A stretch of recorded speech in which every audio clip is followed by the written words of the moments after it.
RocSports, I'm back with another video. As you can tell by the title, this is an NBA video, and this is pretty much just a get ready video for the NBA playoffs. Because I think it's about to be one of the best ever, for sure. Let's get right into it. So, NBA playoffs, man, is right here. It's approaching. The season really kind of flew by quick for me. But let's just say what is about 10 games left, 2 to 3 weeks left, yeah. And it's here, it's rolling. And what I want this video to be about is pretty much just talking about why I think that this could be one of the best playoffs ever. Like everything, the way that it's stacking up from first round, from the play-in all the way up for the first round to the rest is just, I think that it's just so much that can happen. Like, and don't get me wrong, for somebody like me, I find joy and reasons to say why it's such a great playoffs every year. And that goes for every sport. Reasons for me to say, oh, that was a great fight. You know, not every fight, but you get what I'm trying to say. But this year is different, though. And I'm going to tell you why. Let's start with the East. Well, first, let's just say one of the reasons is because most of your main two front runners, or favorites, should I say. Don't get me wrong, some people have Phoenix coming out of the West, and some people have Milwaukee coming out of the West, and a few other teams. But you heard a majority of people say Lakers, Nets. And that hasn't been the case. And I'm saying that to say, so your main two favorites pretty much, I'm not going to say have been a disappointment, but the Lakers have been. That's an understatement for the Lakers. The Lakers have definitely been a disappointment. But Brooklyn is just a totally different situation, right? But all of the other teams, though, it's just so close to me. Like, yes, let's just talk about the East first. So, again, if we talking to play-in, we got Atlanta and we got Charlotte right there at the 9th and 10th spot. And both of those teams are one game back from the 8th seed, which is Brooklyn. So we got Brooklyn, who's a favorite and still are favorites for a lot of people, as an 8th seed, man. With that type of firepower, with a team with Kevindurant and Kyrie leading the way, and you still have a star power such as like Blake Griffin. I don't care about age. They still can play, man. Like, they still going to give you certain games due to their experience in the playoffs. Blake Griffin, LaMarcus Aldridge, Patty Mills. But then even the Steph Curry, man. Like, that's a lot of firepower what they got. Yes, they don't have a big. Yes, they have flaws. Let's just say that. Yes, they have flaws. All of these teams have flaws. And we're not about to, that's not what this video is about. But Brooklyn can beat anybody in the East. I think we all can agree on that. Don't get me wrong. You may favor some other teams. Like, you may favor Milwaukee over them. Or whoever else you may favor. But Brooklyn can beat legit all of these teams. If Kyrie can play home and away games with their roster right now, given LaMarcus Aldridge coming back too, they can beat anybody. And I don't think anybody will want to face Brooklyn in the first round. Let's go on up, though. The 7th seed, Toronto. Toronto has some experience just because of players like Siakam and Van Fleet. But for the most part, they're fairly a young team. And OG, but they're fairly a young team. But Toronto, don't get me wrong, I wouldn't favor Toronto over most of these teams. I wouldn't. But I give them a small shot. And it's all because it's about playoffs, it's about matchups. And Toronto is long, man. It's long. And they got a lot of defense on their team. A lot of defense, a lot of shot blockers. And they got shot makers on their team. I think their shortest player other than Van Fleet is Scotty Barnes, man. And he's 6'9". Well, no, you got players like OG who's 6'7", but he played bigger than that. You know what I mean? Like, they just long, man. So they're going to be teams should beat them. But they're not going to go down easy. Nobody's 4-0 in them, guaranteed. The 6th seed, the team with no experience other than Kevin Love. The Cleveland Cavaliers, the shocker of the East other than the Bulls. I love Cleveland, man. And mainly because of that point guard, man, the head of that snake. He is truly a leader. He's going to be the Chris Paul of this generation. Without question, he's going to be that. He is a true point guard, and he can get his. He get them bigs going. He get that team going. Isaac Okoro, his defense, and the two bigs is just they got to get healthy. They got to get some guys back. Period. Laurie, Jared Allen, but Cleveland's gonna be an exciting team, man, in the playoffs. And if the playoffs started right now, they would play Milwaukee. Will they beat Milwaukee? No. They probably gonna lose 4-1, 4-0. But just them being in here though, like that's dope. That's dope. So let's just say that's the only team, them in Toronto. The Bulls, my team. I don't care what nobody say. The Bulls have exceeded expectations for the regular season. For a lot of people.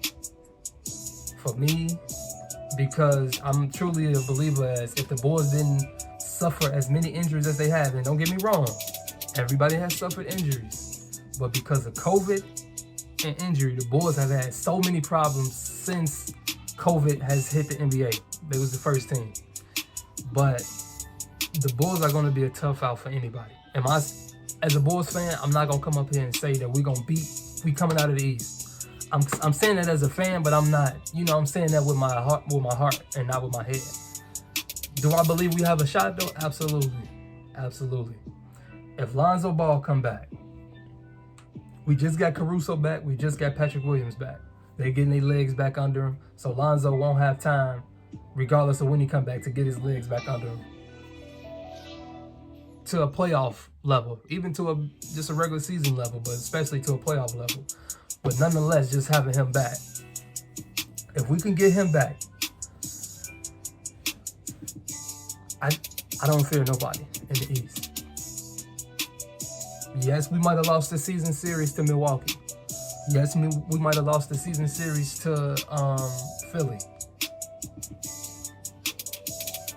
But I don't fear him, though. And the same with Miami. But I don't fear him, though. Does that mean we'll win? No. But I like the matchup. Giannis is a bad. Don't tell me about Giannis dominating. Giannis is going to dominate anybody. So, and everybody. So don't tell me nothing about Giannis is going to do this or Kyrie or KD is going to. They're going to do that to anybody. So it don't matter. But in terms of matchups, offensively for Zach LaVine and DeRozan, the toughest matchup in the East to me for them is Milwaukee.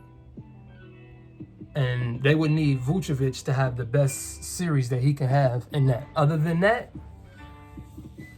the Bulls are going to be a tough out for everybody too, because they have everything on their team. They have post scoring. They have a good bench when they're fully healthy. They are very deep. They got everything. They got 3-point shooting. They got multiple scorers. They got multiple ball handlers, multiple defenders, versatility. They got it all. They got it all. All of what they don't have, that you can argue is so much the playoff experience. But that's it. Boston's finally getting their stuff together. But I still don't. It's just something about Boston for me. I don't know what it is that I just can't fully buy in. But it's something about them. But you can't ignore them though. And them two dogs that's leading the head of that snake, you can't ignore them. Jason Tatum and Jaylen Brown are a problem. Period. There's nothing else that needs to be said. The experience and toughness of Marcus Smart and they head coach, man. So much credit to him. So much credit to him. Milwaukee is Milwaukee. Nothing needs to be said about them. And for you Milwaukee fans, I'm saying that respectfully.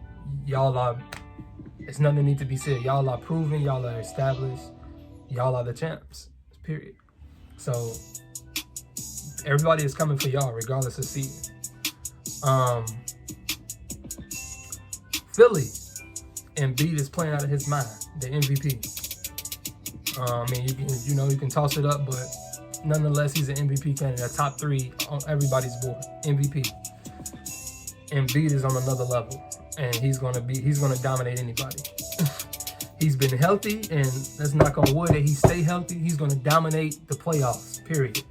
James Harden, though, is my concern for Philly. But Philly is loaded, though. Philly is loaded. If Tobias Harris can get his stuff together, and by get his stuff together, I mean play up to his potential and do it consistently. If he can do that, if Tyrese Maxey can stay consistent, and Harden get his stuff together, because the way that their team is set up, they don't have a bench. Let's just call it what it is. But the way that their team is set up, you can let Harden or Maxey just do their thing with the second unit, right?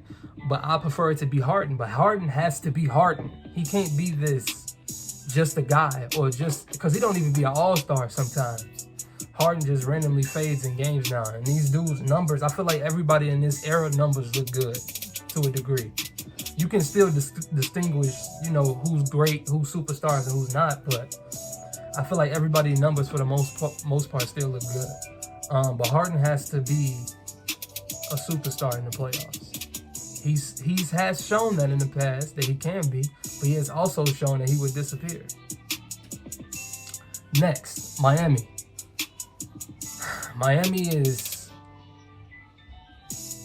regardless of what you want to say about Miami, they are the #1 seed. They have had injuries. They have had COVID hit them. They've had chemistry issues. They've had, just yesterday, Jimmy arguing back to come to blows with UD, with Mr. Heat himself, because of him arguing with Spoelstra. Like, come on, Jimmy. And this coming from a Bulls fan. Come on, Jimmy. Everywhere you go, Jimmy got to get it together, man. But because that's my guy. But he got to get it together. I don't know what happened. But he got to get it together. It's not a good look. Regardless of what happened, it's not a good look. But they lost their last 2 games. Talking about Miami. And the loss to Philly without Embiid and Harden was a really, really, really bad loss. Maxey cooked them.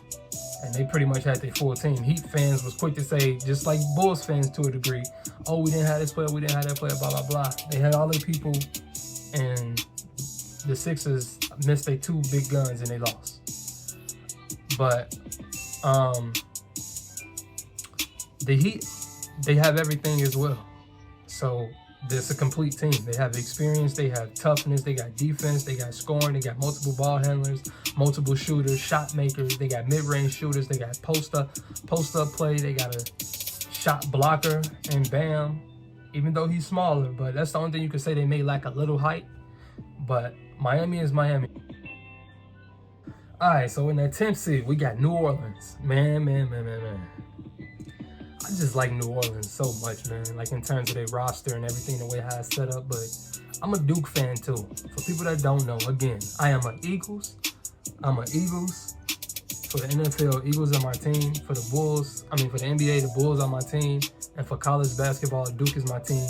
And for college football, Notre Dame is my team.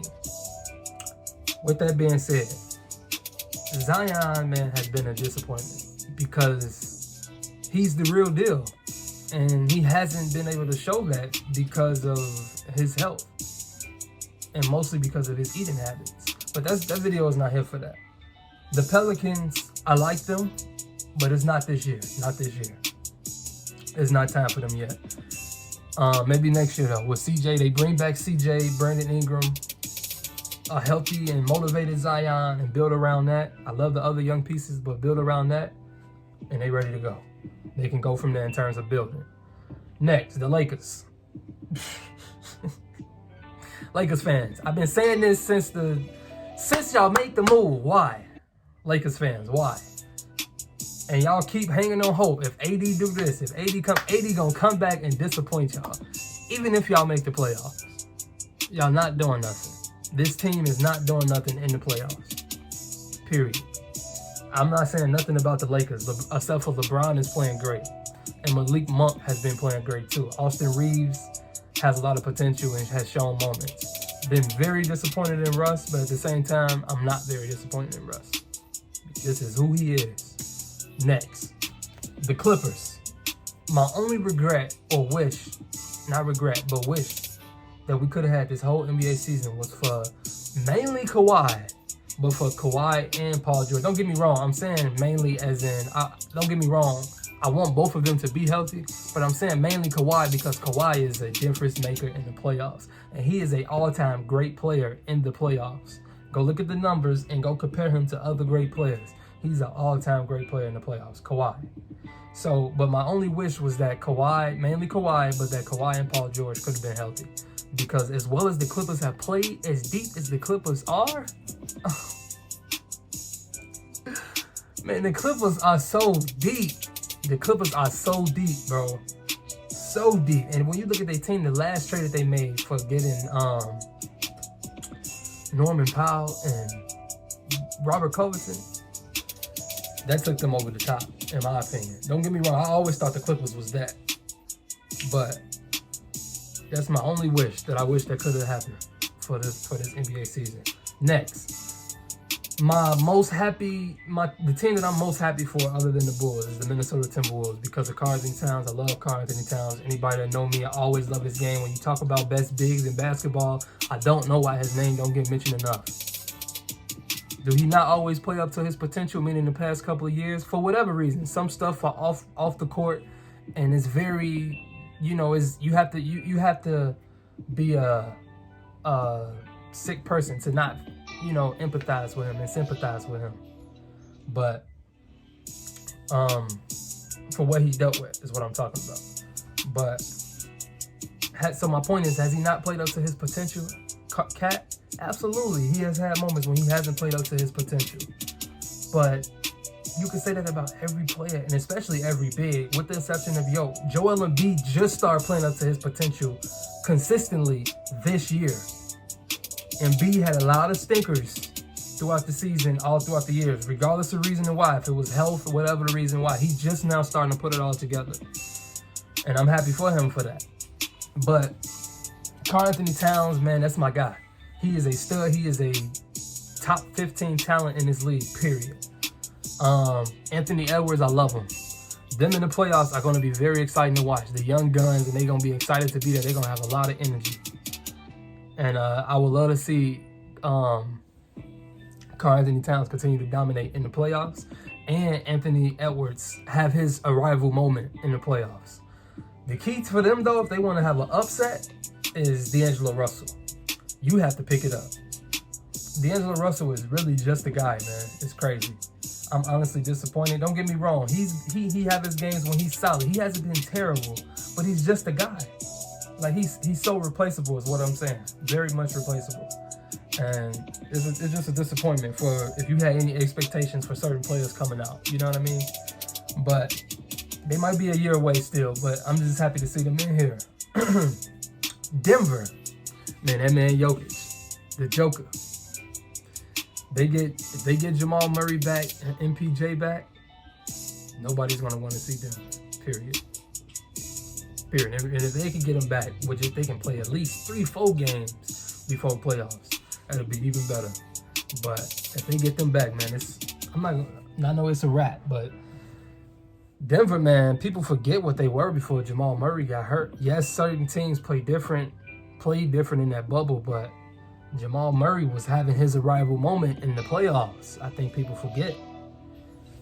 So my point is, if he can just come back and be half of that, I mean, that's asking a lot, but in the same way MPJ, they're going to be low, period.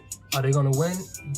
I don't know, but they're going to have a chance to upset anybody, including Phoenix, Memphis, and Golden State. I guarantee you that. Dallas, man, the Luka show. But they finally made moves. Dallas has been knocking at the door. They've been right there. I just bragged about the Clippers, and they've been right on the Clippers' heels from knocking them out 2 times. But Luka has that experience now, as well as his teammates. Luka is that man, period. And anybody that's played him, they're going to have to stop Luka. And he has shown that he cannot be stopped. And he has shown that all he's needed was just a little bit more consistency from his teammates, and they would be right there. People looked at the Clippers as a contender, but the Clippers almost got knocked out twice by Dallas, and nobody gonna look at Dallas as, show them some respect in terms of they one move away or a couple moves, you know what I mean? So my point is, Dallas has made some moves, man. Dallas has made a couple of moves. That Spencer Dinwiddie move has played dividends thus far. Obviously, they got Bertans. That's going to be huge in the playoffs. You got a lot of shooting around Luka. Just continuing to add shooting. They're going to be a load, man. They're going to be exciting to watch, too.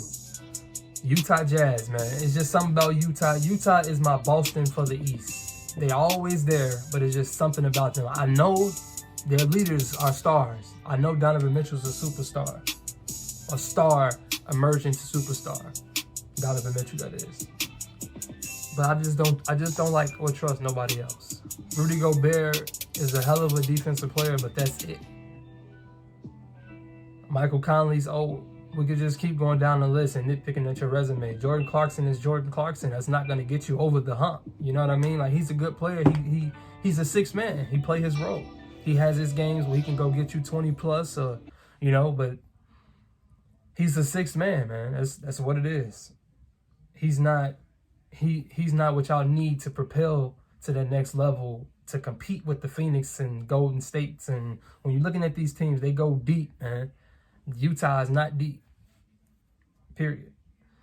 Golden State, nobody's going to want to see Golden State when they're fully healthy. Yes, everybody want to sit up here and say Golden State has been struggling. Yes, I know they 5-5 in their last 10 games. Whatever the case, blah, blah, blah. Nobody's going to want to play them, though, come playoff time. If you had a choice to play the top 3 teams in the playoffs, I think the majority of these teams will say Golden State last, if I'm being honest. I believe some of these teams will say Memphis first, then Phoenix, then Golden State. For obvious reasons, man. Golden State has everything you need. And if they can just get healthy, nothing's stopping them unless somebody's just better, period. Memphis has been the surprise of the league. Memphis has just surprised me. Every time I watch them, I'm just so amazed by Memphis. They so deep, man. They so deep. They go 10 deep as well. They got from their starting lineup, and then when you throw in just everybody, man, and from wing players to bigs, they got it all, man. They got it all. And they great with and without their leader. How many teams can say that? You take away Devin Booker for some games and tell me what their record would be. Full roster. You take away Steph Curry and keep the rest of the team intact. What would their record be? Take away Donovan Mitchell. Take away Luka. Take away Jokic. Take away Karl. Take away LeBron. Take away Levine. Take away Giannis. Take away KD. Just keep going on and on, obviously. Take away Embiid. It's only a handful of teams that would be able to keep their team afloat, let alone still not even miss a beat. And Memphis has not only been the shock of a team, they are legit a contender. I thought they might have been a year away, but no, I think Memphis is a contender right now, and mainly because they are a team. In this era now, I don't think you need 3 players in terms of to be, you know, a true contender. I say 2, 1.5, 2, but you have to be deep if you have 1.5 to 2. And Memphis is very deep. They got everything. They got defenders, they got shot makers, they got great 3-point shooters, they got shot blockers, and they deep. Hell of a defenders, man. I love the defenders from Dylan Brooks and Zaire and Desmond Bain. They Jaren Jackson coming in the lane, man. Steven Adams, that grown man. Nobody, man. Memphis is a true team. And then we go to Phoenix, man. The best team in the league, in my opinion. Phoenix is just proving me wrong. If you look at my previous videos, I had never given Phoenix its proper respect. I never said that I didn't truly believe them, but I didn't truly believe them, if that makes sense.